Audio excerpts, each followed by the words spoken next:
It is now my pleasure. It gives me no pleasure to disagree with Johnny, but people do care what misinformation and disinformation are, and thankfully, we have a powerful 20 minutes right now with Tina Mccorkindale to talk about that and how you can leverage those insights and combat disinformation in a polarized society, to say the least. So now it is a great pleasure to welcome one of our valued industry partners, the IPR CEO, Tina Mccorkindale, for the next 20 minutes. Enjoy.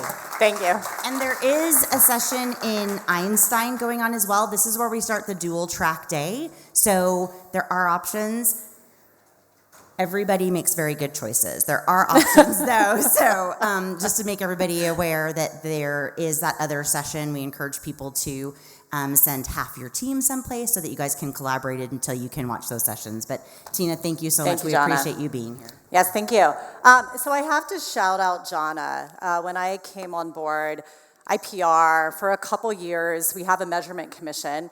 And we didn't necessarily have a fantastic relationship with AMEC. And Jana, when she came on board, I so appreciate her enthusiasm, and I appreciate how much of a great partner she is. And we have a really great partnership. She's part of our measurement commission, so thank you, Jana. Woohoo! Yay, Jana. Okay. Where's the clicker? Oh, this thing. Okay, let's see how it goes. All right, so I am at the Institute for Public Relations. Oh, there's me. I'm at the Institute for Public Relations, and we're a nonprofit research foundation. You could think of us like an industry think tank without political affiliation. We produce research, it's available for free, and our board are the chief communications officers and agency CEOs who guide our strategy. Disinformation is a really significant issue and very important to us. I'm very grateful to Johnny for opening this up because I don't have to talk about certain things because he already covered the importance of disinformation. But to get everyone on the same page, I want to first define what I mean by disinformation and misinformation. So disinformation is deliberately false or misleading information. Think about the actor who is trying to do bad to get people to do something else. This is different than misinformation, which is just false information. You can have people with the intent of sharing information actually share disinformation. And this is where the issue is. So knowing that disinformation is deliberately false or misleading information, how many of you, by a show of hands, think it is a major problem in our society? I saw Paul raise his hand very fast. Okay, so nearly everybody. How many of you don't think it's such a big deal? Okay, good for you. You stand by that. Yes. So we do a survey every year to find out how significant it is in society. So just to set it up, what we've seen is our impact on society with disinformation. It's not just how we help organizations manage disinformation. Organizations have the privilege of operating in a society that they benefit from. Therefore, organizations need to think about the societal impact when they work on programs to help combat disinformation. We see what's happening around the world in a polarized environment and how fake news, people having the ability to control the news that is heard, how it has a significant impact, negative impact on society, but also how it affects the work that we do. It depletes trust, it depletes market confidence. We saw some of the work that Johnny did. It is a significant issue in society. So I took this from Alethea. Johnny was talking about Cyabra. So this is from Alethea, but basically what we do is we look at the actors, we look at their intent, we look at what they're trying to share and who they're trying to either target, but also who they're trying to vilify, because it's great storytelling. So I wanted to pull this out from a global perspective of how much of an issue misinformation is. So this is a survey by eResearch in 2022 that talks about how consumers versus businesses see misinformation as a common problem. And you can see the numbers are really high from both consumers and business. The interesting piece is when consumers believe it to be a bigger issue than businesses. And just from our research, that people do have expectations of businesses fighting disinformation. But what we see is that with a lot of other societal issues, when we talk about, companies speaking up, speaking out, there's very little about how to combat disinformation in society. Companies don't offer media literacy training, very few do. They don't work with nonprofits or NGOs who try to fight it. So this is one of the great areas that people can work to help fight it.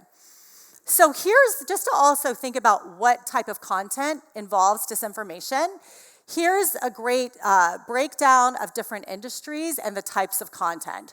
Manipulated content, which is content that is just manipulated, so it gives a different context, a different flavor, that is the most significant across industries, especially in financial services.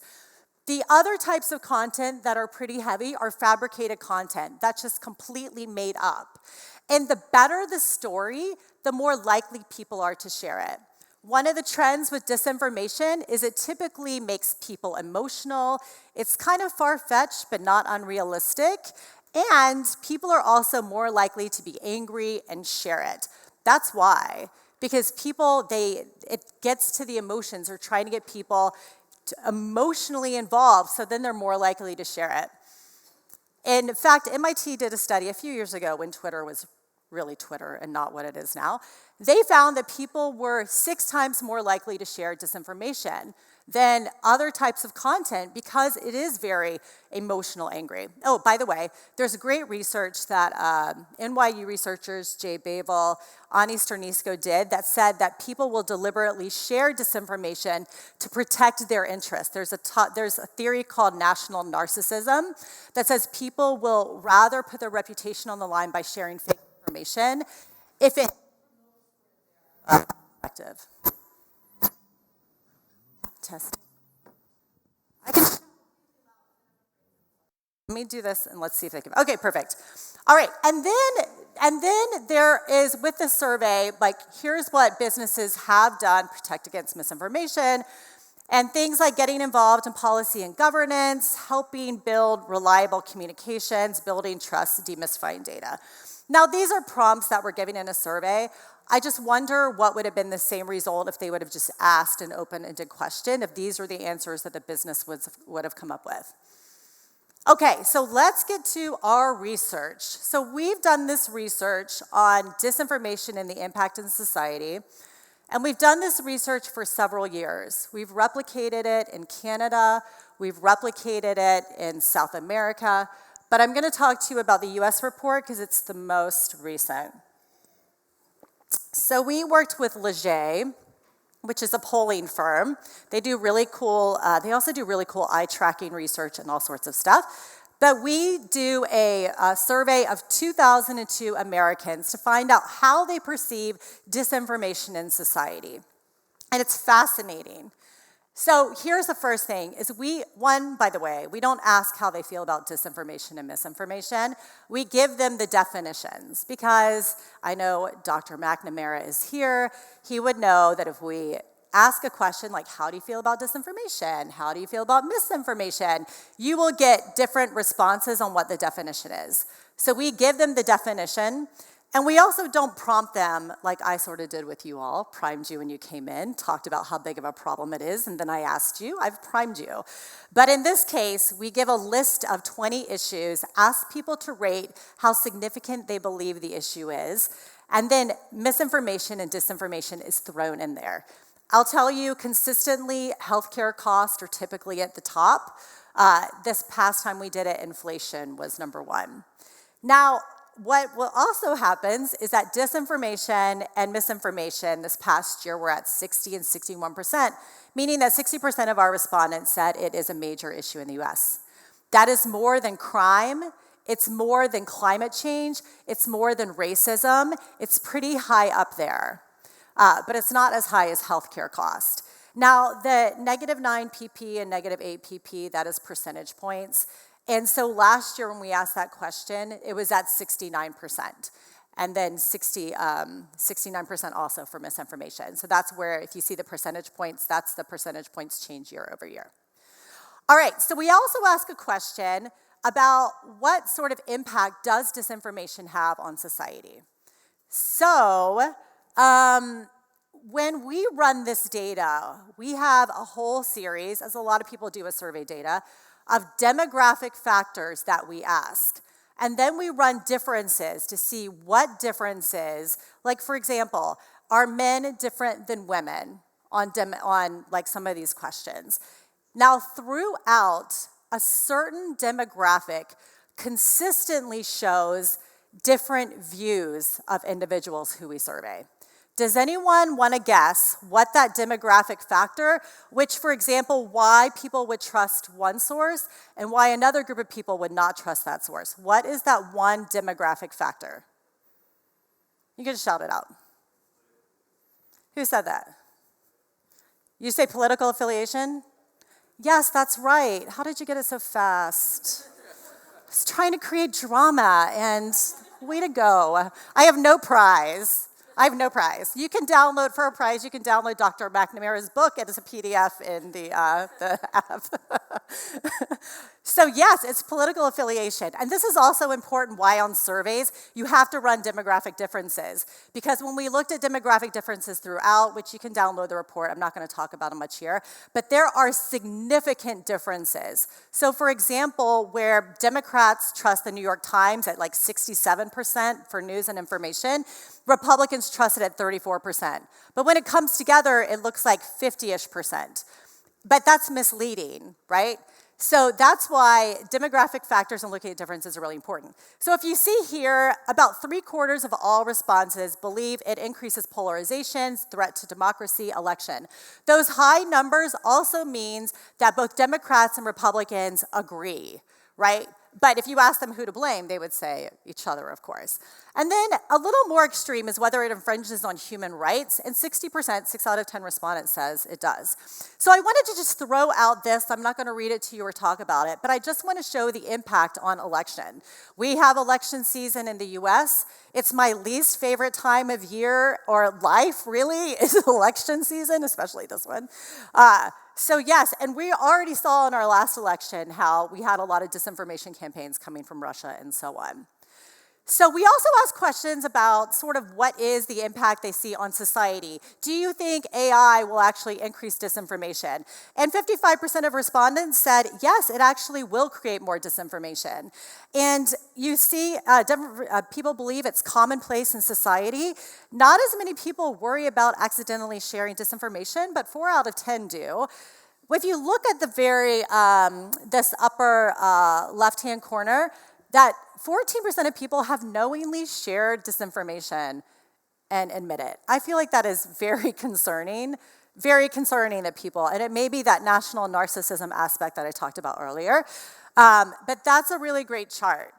So we also ask questions about most trustworthy sources, and year over year, it's always been friends and family. Friends and family are most trusted sources. There's a great theory called diffusion of innovations that talks about media are responsible for awareness and knowledge and for innovations, but it's really your interpersonal networks, your family, friends who influence adoption. So that's a very important stakeholder. If you look down the list, the first sort of mainstream media for the US is NBC News. Other than that, year over year, local broadcast news, newspapers, local broadcast news are the biggest. The others, Wall Street Journal, which we talked about, New York Times, they are polarized. So one set of political affiliation Democrats may trust and the other will not. But local news is where they come together. And in the US, we have our newspapers, local newspapers have been decimated. Since 2005, we've had about 2,000 newspapers close, leaving news deserts, which means that some places they get zero local news information. So it's problematic, it's an issue for us as well. So we also ask questions about who do you think should be who is very responsible for sharing disinformation. You have social media, governments, you see journalists there at 65%. We have also major companies and PR professionals. But look here at some of the others. So I broke this down so you can see it. You have 3/4 believe Facebook, 65% with TikTok, social platforms were at least somewhat responsible for sharing disinformation. But also, people believe that we are. marketers, advertisers, PR professionals, major companies, as well as media. So these are all very important to know and understand. We also have a huge gap in who people say is responsible for combating disinformation and how well they are doing. So if you see here in the first one, it means that 62% of respondents said the government is very responsible for combating disinformation, yet only 35% are doing it somewhat well. But where you see the smallest gap is that local news fact-checking websites. So here's what we could do. One, I have this divided into 3 areas, and there's a lot. And if you have anything to add to it, send me a note. I'm happy to do so. But one of those is the monitoring platforms, which are really important, which is why we're all here. But it just boggles my mind that there are companies that have no idea what is being said about them or their industry or even just social issues that they are going to speak about. The other thing is companies unknowingly support disinformation through their advertising campaigns. You will have, and this happened, Pfizer's ad on a page for anti-vaccinations, because you buy a bucket of ads and it pops up on these fake disinformation sites. So doing that is important. Also, preparing from a legal standpoint. All communicators should have if you're monitoring social media, if you're running social media for a company, you should have legal training in terms of what people can say and what they can't say. So for example, if you have an employee intranet that you're monitoring and an employee says something, when are you supposed to take it down and where to leave it up? And that's why having a strong relationship with legal is important. I was talking to one of my colleagues who runs IBM social media, and they sent her to a legal boot camp during election season. What can employees put on the intranet during an election, and what can they not? Because you can't put stuff on there that may cause emotional distress to individuals in the US, so that's one thing. One is having strong media relationships, communicating timely and transparency. We talk about reputation, but part of that is once you have this bank of trust, and when you don't communicate in a timely way, when you don't provide information, where you distort information, you are losing money in your bank of trust. Crisis, of course, working with the tech companies and that sort of thing. Serving as an employee resource. One of the issues why we have a lot of disinformation around elections in the US is because people don't understand how elections work. They don't understand how elections work. There's a lot of disinformation about how California is skewing the election because it takes so long to certify the votes. The reason why it takes so long to certify the votes is because California requires like a 26-step ridiculous process because it's California. And because of that, but people don't understand that. They think that Nicole is in a back room changing ballots, right? People do not have access to the election information like that. Poll workers are not left alone with ballots, but people don't know that. So being a resource for information for employees, telling them how to vote. Here's information about to vote. Weber Shandwick just did a survey. They said 80% of people want companies to help encourage a free and fair election. What they don't want people to do is endorse candidates or say, vote for this person. So we as organizations can have an influence to help employees understand how to vote, where to vote, what do I need to do, where's my nearest polling, giving me time off to vote, and encouraging that sort of, and being an information resource. So to be an information resource, you have a safe space, employees can go for questions and answers. You can do media information literacy courses. What the research has found is when you teach your employees about media literacy and information literacy, it actually increases their critical thinking skills overall, which is beneficial to the organization outside of trying to get them to not spread disinformation. Use fact checkers and use employee ambassadors. Identify who are the trusted employees, so it's not all top down, that you're actually getting your employees involved to help do that. And then my last is managing externally, like building trust with stakeholders, knowing that you are a trusted source within the community, having official channels where people need to go. If there's information about Magnum ice cream that Johnny talked about, where can people go and find out information about whether Magnum actually did this. And it doesn't happen once you have a crisis or disinformation campaign hit. You will already be a trusted source. Supporting that local journalism, there are organizations that help combat disinformation and do really great work. And like Dr. McNamara talked about yesterday, understanding theories, understanding pre-bunking, or there's so many different theories, cognitive dissonance, selective exposure, that can help you, biases, that can help you make decisions and help with information. So for example, if you pre-bunk, meaning that you tell people that there's gonna be a lot of disinformation around how elections are conducted, but here's where you can go. Before the disinformation gets out there, it's less likely that disinformation will be adopted. I have 8 seconds left. I am so good at this. So there we go. Here's a list of IPR resources. We have a bunch of resources, including our annual study, Think Before You Link. I put up our Communicator's Guide to COVID Vaccination because it contains tons of theories and models. That's me. You can scan and connect with me on LinkedIn. Thank you very much.